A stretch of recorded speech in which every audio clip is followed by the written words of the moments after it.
শীতের মরশুম শুরু হয়ে গেছে। আলিপুর চিড়িয়াখানা ১৫০ বছর পূর্তি উপলক্ষে দর্শকদের উপহার দিতে ঢেলে সাজানো হচ্ছে চিড়িয়াখানাকে।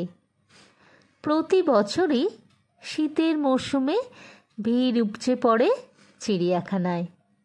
এই বছর থাকছে নতুন চমক, সেজে উঠছে চিড়িয়াখানা। এই বছর চিড়িয়াখানায় গিয়ে আপনারা বিশাল খাঁচার ভিতর ঢুকতে পারবেন, তবে বাঘ বা সিংহের খাঁচায় নয়, পাখির খাঁচায় ঢুকতে পারবেন। চিড়িয়াখানায় করা হয়েছে বিশাল আকার একটি খাঁচা, যেখানে হরেক প্রজাতির পাখি থাকবে। দর্শকদের খাঁচার ভিতর রাস্তা করে দেয়া হয়েছে। প্রায় ১২ প্রজাতির পাখি থাকছে। জলজ পাখি রাখা হয়েছে, সেই জন্য খাঁচার মধ্যে আছে জলাশয়।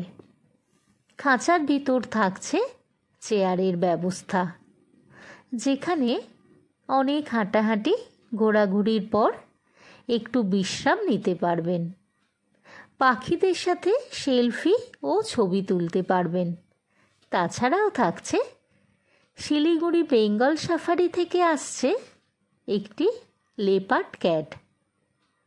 এই প্রথম কলকাতার আলিপুর চিড়িয়াখানায় আসছে চিতা বিড়াল। এই বছরের শীত উপভোগ করতে পুরো পরিবার ও বাচ্চাদের নিয়ে চলে আসুন কলকাতার আলিপুর চিড়িয়াখানায়।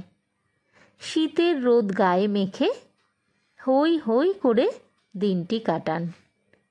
ভিডিওটি ভালো লাগলে সাবস্ক্রাইব করে দেবেন।